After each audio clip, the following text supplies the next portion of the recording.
지난번에 시사나침반 초대 손님은 민진영 목사님이십니다. 경기민원연의 사무처장도 맡고 계시기도 하고 경희대학교 후마니타스 칼리지 네, 거기에서 강의를 하고 계신 교수님이시기도 하고 네, 그렇습니다. 자, 이제 지난번에 예고한 대로 우리 민진영 목사님이 한겨레 신문 창간할 때 그게 88년 5월 달에 창간이 됐죠. 그 준비를 87년부터 했던 걸로 기억하고 네, 저도 거기 창간 주주거든요. 그 창간 주주로 참여하게 된 것 때부터 좀 말씀을 좀 들어봤으면 좋겠어요. 곰곰이 생각해 보니까 네. 저는 그때 주주 참여를 못했던 것 같아요. 아, 그래요? 주주 참여를 못했던 것 같은데 그때 이제 상황을 설명을 드리면 언론에 관계된 설명을 드리면 잘 아시겠지만 1980년도에 이제 1도 1사 정책으로 해서 언론을 일도에 한 도에 하나의 신문만 남겨놓은 거고요. 경기도에는 그래서 경인일보만 살아남고 다 없어졌었습니다. 그 전두환 때. 그래서 87년 6월 민주화 운동 이후로 신문들이 다시 88년도에 다 생겨나기 시작했죠. 그래서 지금 경기도의 일간지 중에 좀 큰 데다라고 하는 데는 다 창간일을 보면 1988년도입니다.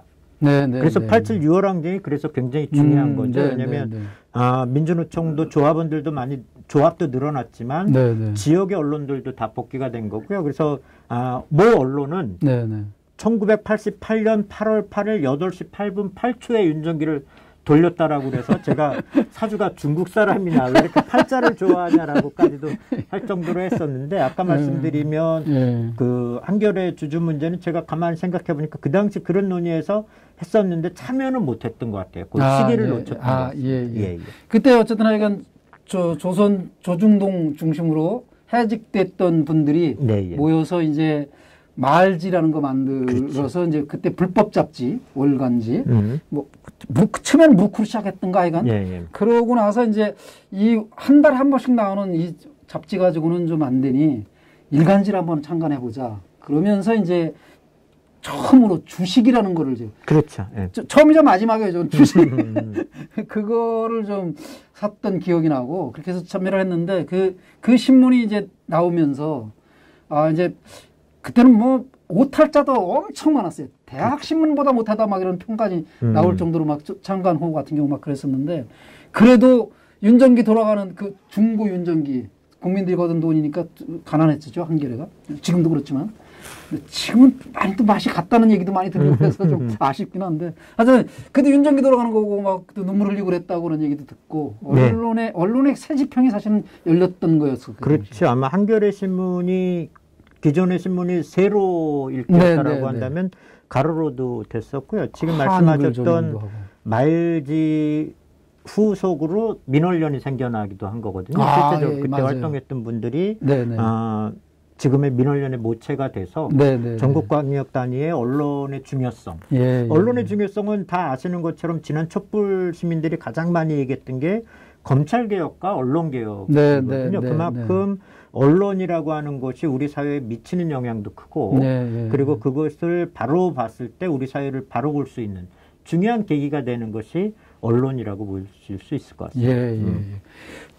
그래서 이제 그 경기도에서 언론을 하려면 서울처럼 조중동 그 전국지를 가지고 비평을 하거나 그거를 가지고 감식하는 정도가 아니라 여기서 발행되는 신문이나 여기서 뭐 보도를 하고 있는 뭐 언론사, 방송사 뭐 이런 데를 우리가 그런 걸 모니터를 해서 하는 게 좋겠다고 제안하시고 그게 통과되시고 그래서 이제 사비를 들여서 이제 민원연에서 그걸 구독을 하시는 거죠? 그건 잠깐이었고요. 지금은 뭐 다 우리 회원들께서 보내주시는 돈으로 해주셨고요.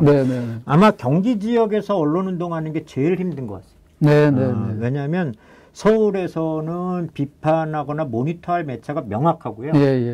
경기도 밑으로만 내려가도 우리 지역 신문이라고 하는 정서들이 있습니다. 그래서 신문 중에 유가부스가 많은 게 부산일보, 국지신문 뭐 이런 데는 사실 굉장히 유가부스가 많은데요. 경기도는 독자들 자체가 다 서울 중심 사고를 가지고 있어서 수도권은 지역 신문도 독자들도 많이 없고 관심도도 낮아서 현장에서 열심히 일하는 기자들도 굉장히 좀 힘들어하고 있는. 그리고 모니터할 때도 힘들어하고 있습니다. 왜냐하면 전라도나 경상도만 가도 지역 정서 때문에 지지하는 사람이 명확하니까 그게 기사로 노출이 되거든요. 그래서 모니터하기도 쉬운데 경기도는 애매하게 요것도 아니고 저것도 아니고 그냥 두루뭉술 넘어가기 때문에 사실 모니터하기도 좀 어려운 그런 면이 좀 있죠.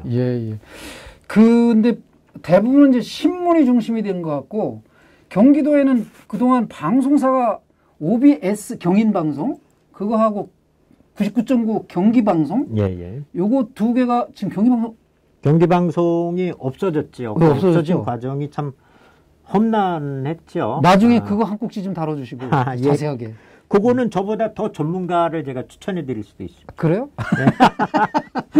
아니 뭐 제가 하도 되긴 되죠. 경기방송 거는 네네. 하여간 그때 저는 이제 그때 그런 게 없던 시절에 없어진 것도 아쉽지만 군산 조그만 뭐 수원 뭐 이런 데보다 훨씬 작잖아요. 군산이. 근데 거기서 무슨 미국 문제 가지고서 되게 무슨 행사가 있어가지고 거기서 강연해달라 그래서 다녀오는 길에 버스 앉아 있는데 KBS 뉴스가 나와요. 그런 행사를 했다고 강연을 했다고. 내가 강연하고 왔는데 내가 한 게 거기서 또 뉴스 나와가지고 깜짝 놀랐거든요. 그 조그만 동네에 KBS 군산 무슨 지국인지 총국인지 뭐가 있는 거예요. 근데 여기는 그런 게 제로 없어가지고 지역 뉴스를 접할 기회가 없었거든요.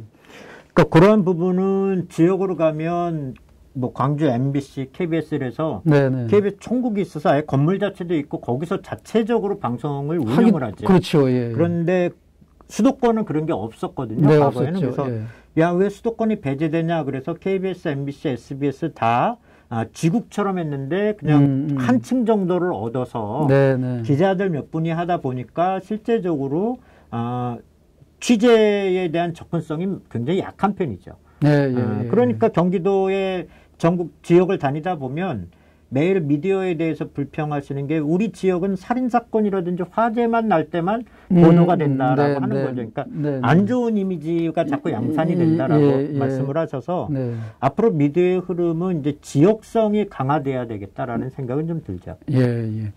그래요. 그러면서 경기도의 이제 언론을 이렇게 모니터링 해보시면서 제일 많이 느낀 게 의제 설정이었나 봐요, 목사님. 어떠세요? 아마 일단 두 축으로 말씀드리면 경기 지역 같은 경우는 아니 전국적으로도 마찬가지일 거예요. 지금 광고 시장이 위축돼 있죠. 더군다나 코로나 때문에 어렵기도 하고 젊은 세대들은 다 지금 스마트폰으로만 보고 있고 그러니까 종이 신문이 거의 잘 안 나가지 않습니까? 그렇죠. 그래서 다 어려움을 겪고 있습니다. 근데 폐가 나는 언론사는 없어요. 언론사가 늘어나면 늘어났지 그러네요, 없어지진 않습니다. 근데 그게 왜 그러냐라고 하는 걸 보면 많은 경우에 사주들이 건설사인 경우가 많이 있죠. 실제적으로. 그러다 보니까 많이 어려워지니까 열심히 뛰는 기자들도 분명히 계십니다만 의외로 많은 경우가 기사 쓰기보다는 광고를 이렇게 찾아서 하는 경우가 가슴 아프지만 좀 현실로 있기도 하고요. 좀 아까 말씀하셨던 의제 설정, 아젠다 세팅이라든지 아니면 게이트키핑이라고 하는 그 두 단어는 뉴스가 만들어지는 과정에 가장 핵심적인 두 가지로 일반 언론학에서 많이 하는 겁니다. 이건 경기도뿐만이 아니고요. 경기도에서 그 의제 설정이 문제가 되는 거를 예를 들면, 그러니까 숱한 사건 사고가 터지고 뭐 정치적인 뭐 사회적인 경제적인 뭐 문화적인 이슈들이 이렇게 쏟아져 나오는데 그 중에 어떤 걸 끄집어서 우리 언론에서 다룰 거냐. 그렇죠. 이게 이제 의제 설정이잖아요. 어떤 아젠다를 가져와서 그거를 일반 독자들에게 시청자들에게 알릴 것인가. 물론 시각은 이제 또 다른 거지만. 일단 어떤 이슈를 끄집어올 거냐, 어떤 아젠다를 끄집어올 거냐. 그게 경기도에서는 어떤 문제가 있어요? 그게? 그러니까 아마 경기도뿐만 아니라 전국적으로 마찬가지일 건데요. 보통 아침에 모이면 이제 회의를 통해서 간밤에 받았던 보도자료나 아니면 뭐 여러 가지 정보들을 취합을 해서 어디로 취재를 나갈지를 논의를 하는 거거든요. 그러면 그 많은 수없이 쏟아지는 정보와 사건과 사고 중에 어디로 갈 거냐라고 하는 부분이 1차적으로는 기자에 의해서 먼저 결정이 되어지고 그 다음엔 데스크에 의해서 이제 확정이 되어지는데 그 과정에서 사회적 약자에 대한 정보라든지 소식은 굉장히 많이 없어질 수가 있는 거죠. 예를 들면 제가 여기 와서 지금 하지만 우리 김영환 위원장님이 영향력에서 어느 정도 구독 수가 있는지 모르겠는데 제가 와도 늘어나는 건 없을 겁니다. 그런데 여기에 만약에 이재명 지금 후보가 온다라고 하면 엄청나게 늘어나겠죠. 그렇죠. 그러니까 뉴스에서도 신문에서도 그런 유혹에서 벗어날 수밖에 없는데 의제 설정을 할 때 좀 더 많은 사람들에게 알릴 수 있는 거라든지 이런 취사 선택을 하게 되는 거죠. 그렇죠. 예. 그러다 보면 여러 가지 문제가 생기는 건데요. 그 문제가 생기는 것 중에 가장 큰 게 좀 이따 사진을 좀 보여주시면 알겠지만 지난주 지지난주 우리 사회에 가장 큰 문제가 됐던 게 황제의전 법무부 황제의전 아니었습니까? 예. 무릎 꿇고 한 청년이 무릎 꿇고 이러고 있는 거. 그래서 제가 학생들한테 강의를 하면서 물어봤습니다. 여러분이 지금 이 청년이라고 한다면 그래도 무릎을 꿇어야지라고 하는 사람도 있는가 하면 나는 이건 못하겠다. 자존감 상해서 25명 두 강좌를 제가 강의하는데 합쳐서 50명 중에 난 그만두겠다라고 했던 사람이 2명이 있었습니다. 그래서 제가 너네들은 사회생활하기 참 힘들겠다라고 얘기를 했는데 현실적으로 나머지는 법무부를 어렵게 들어갔기 때문에 거기서 나오기는 어렵겠죠. 근데 그 뉴스를 보면서 저도 처음에 드는 생각은 야 이래서 공무원이 안 돼.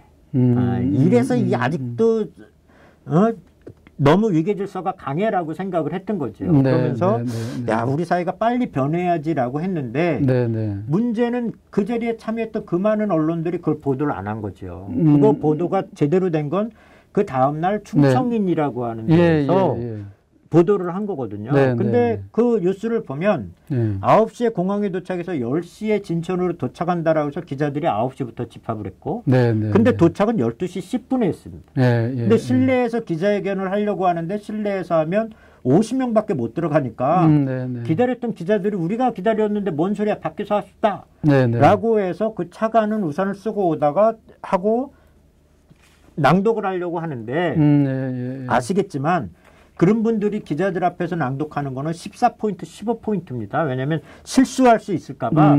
그러니까 이걸 여러 번 넘겨야 되겠죠. 근데 갑자기 비가 많이 쏟아지니까 뒤에서 받쳤는데 언론사들이 앉아주세요, 앉아주세요. 뒤로 더 얼굴이 나오면 그러니까 그림에 담기 위해서 그런 겁니다. 그래서 사실은 언론들이 좋은 사진을 뽑기 위해서 그렇게 됐던 거잖아요. 언론의 지시에 의해서 그렇게 된 거죠. 그러니까 그게 한 사람에 의해서 드러나게 된 거죠. 그런데 결국 저희는 몰랐고 이런 경우가 제일 많은 게 그런 경우입니다. 언론의 의제 설정이라고 하는 건 예를 들면 저희 둘이 이렇게 하고 딱 멱살을 잡고 저를 이렇게 때리는 표정을 좀 줘보세요.